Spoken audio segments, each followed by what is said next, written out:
wrestlers. No females. Male wrestlers. Well, there are no females on the show. He doesn't have any females to fix. But if there were females, he would not. Yeah, he would. Dr. Baljangostan's not gay. Actually, I've asked the man many times. Dr. Baljangostan is a persona.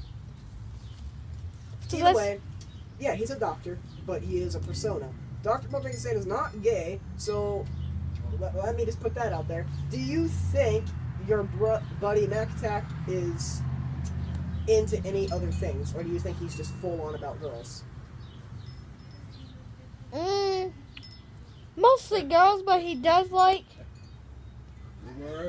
Well, you do have that right. Mac Attack is actually very straight. Okay, so when we ask Michael these questions, of course he's going to be asked who does he think is gay on the show and who is not. Yourself, do you like boys and girls? Like, don't be embarrassed. What sex are you, basically? Like, how do you feel?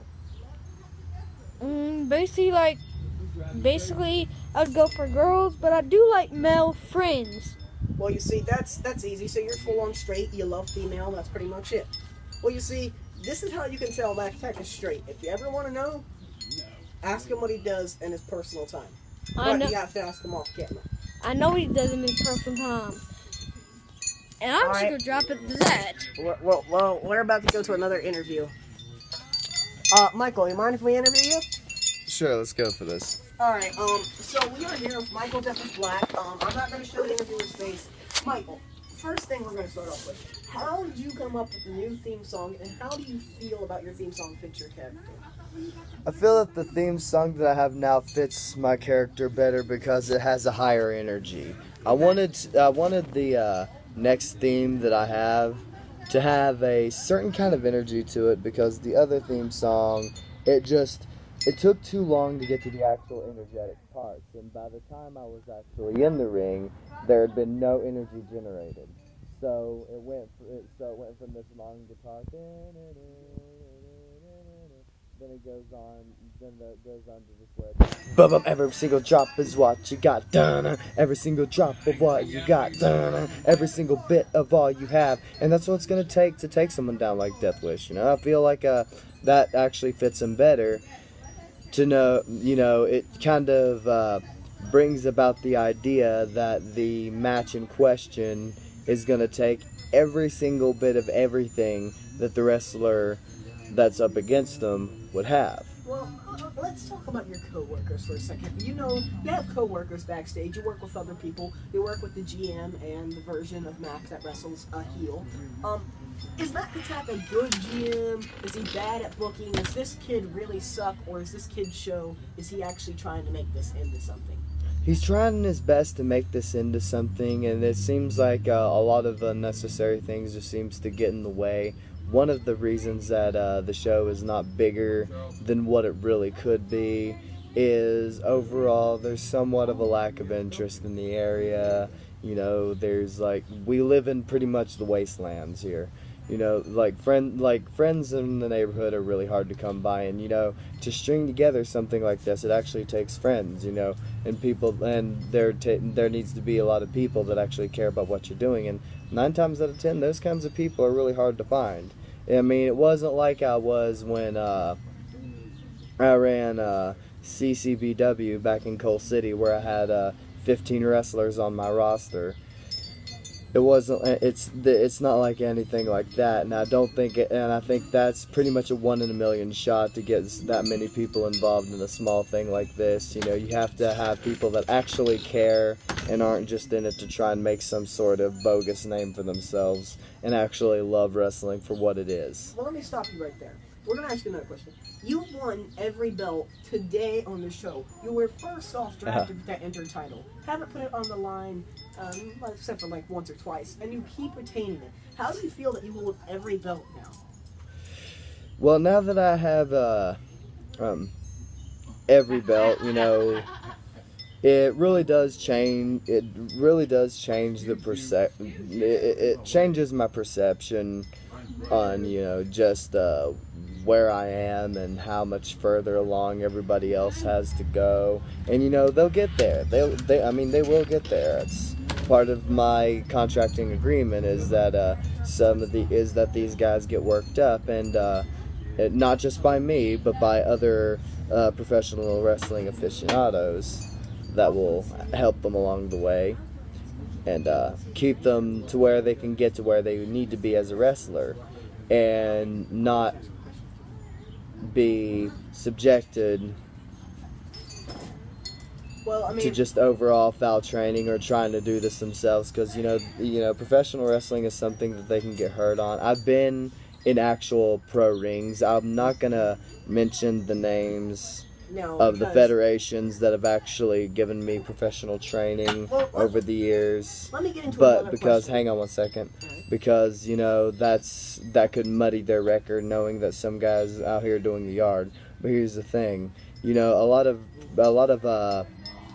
professional wrestlers would look down on what I do. I mean, yeah, you're not supposed to go out in backyard. It's something that's supposed to be forbidden. But with people like me around now, there's a lot less kids out here getting hurt. And I think, people are going to do what people are going to do. You can slap as many warnings on a WWE DVD as you can, but people are still going to try this stuff. And as a trained wrestler, as someone who has actually been trained in the field of professional wrestling, no matter how minute it might be, Now, I protect teenagers, children. I show them ways of eking around these moves and still having fun without them getting hurt. And I think that I'm providing an important service in that regard. Well, let's get on to another question. We've talked a lot about professional wrestlers. Mac Attack has a celebrity crush. He's mentioned it many times on this channel. We all know it's been Sasha Banks. He loves her to death. Big fan of her. He's always shouting her out on Twitter and stuff. Have you ever had a celebrity crush on a certain woman in that wrestling business? In the wrestling business specifically, or just a celebrity crush in general? One in the wrestling business specifically. It would actually be kind of hard to choose. I really enjoyed Sable. Of course, it's like I get in from the '90s wrestling perspective and things like that, but I found myself really into Sable. And China, for what it was worth, she had a fantastic Playboy shoot. We'll say that much. Hey. This is a PG. This is PG. Yeah, well, PG stands for puppy dogs and grapefruits. No, it doesn't. All right, now. But yeah, she had a really one. But the thing is, when you see Sable though, Sable just had this kind of attraction to her. And Miss Elizabeth, actually, I have to go with Miss Elizabeth. She's so shy, calm, and reserved. Miss Elizabeth. I mean, she's not here anymore. God rest her soul. Give her a 10-bell salute and all that. And Macho Man Randy Savage is one of my biggest influences in professional wrestling, and one of the reasons I laced up my boots. And we have recently lost two of our best. We have lost a man named Earthquake. Yep. And we have lost a man named Vader. Vader, the loss of Vader breaks my heart on a level that you couldn't, that a lot of people couldn't understand. I've seen him in WWF. I've seen him rocket in WCW, and I've seen him in ECW, where, in my opinion, he had his best matches. One of the greatest rivalries of all time will be Vader versus the human suplex machine Taz. Now let's get back to something. I want to ask you, how do you feel your relationship with Matt Tuck? Are you like, or do you absolutely like you want to friend with him? And does he boss his moves all the time, or is he actually good at it? Oh, I really respect Mac Attack, and I really appreciate the fact that he's trying to start this whole yarding show, because, a lot of people, they don't really, it's not something that's overall respected. As a matter of fact, in professional wrestling, it's kind of disrespected, but nobody really cares about this false sense of propriety anymore. This false sense of, people just want to see what they want to see. People get hungry for more action, and we provide more action. Backyard wrestling provides more action and allows people who love wrestling to get involved.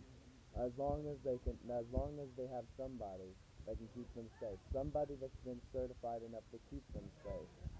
But trying things that are out of the norm, that's what backyard wrestling's become famous for. It's gotten a bad reputation because people have taken the whole backyard wrestling thing way too far, jumping off of houses and doing things that cause incredible bodily injury. When you think back at that, he fears that like when he gets older, he really wants to move to Arizona. He has plans, he has goals to work in the league. He really fears that Stockton, people like that, are going to look down on him for being a backyard. That's why you just kind of keep. That's why you just kind of keep that thing quiet because it doesn't need to be talked about. You don't want to talk about the good old days in the yard with professional wrestlers because they tend to have a negative view on everything that's going on. But what you don't realize is that there's even images of Kofi Kingston in the Backyard Federation, and Eddie Guerrero got his start with a wrestling ring his dad had in his backyard. Well, from what we know, we don't think Sasha ever started in a backyard. What we think personally, yourself, without any info on Sasha Banks, do you think she has worked in a backyard for herself? 9 times out of 10, it's a statistic that females 9 times out of 10 don't end up yarding. They end up going for it straight out. Why do you think guys yard and girls don't? What is your big opinion? Well, guys, we're naturally dumb. We see things that we think we can do, and we immediately try and put things into effect to where we can do them. And if we can't do them, the smart will fake them, but the real will fail and kill themselves. The service I provide, which is a service that's available to anybody locally that is into backyard wrestling and hates the thought of getting injured. My services are available to anyone who sends me proper documentation, address, how much you want to pay for it and whatnot. These services are available to literally anyone. Right now, Mac Attack and Charles, they pay nothing for their training. They are my test subjects. If I can start teaching them to where they can get to a point to where they're making excellent matches with little direction, then I'll be able to prove that the idea of me doing good backyard training and trying to fix an environment where backyard wrestlers are no longer hurting themselves, because you can slap a warning label on it if you want to. People are going to imitate and try what they see on TV. 9 times out of 10, it's going to happen. But the best thing you can do, instead of it being a grounds for punishment, instead get them someone who can train them to fake it and train them to have fun without the object of getting hurt and without hospital visits, hospital bills, kids crying in the corner because they didn't know how to do a move, but they decided, hey, I'm going to try and do a moonsault anyway. Oh, look what happened to my spine. That's not that's not what I want to. That's not what I'm promoting, but that's what I'm going against.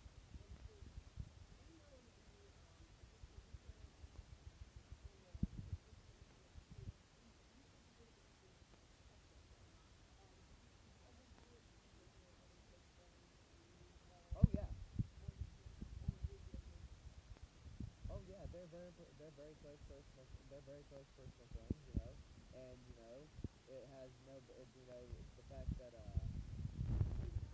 the fact that they're friends actually definitely ties into the fact of why they ended up being my first subjects for my little backyard for this little backyard wrestling reach out program.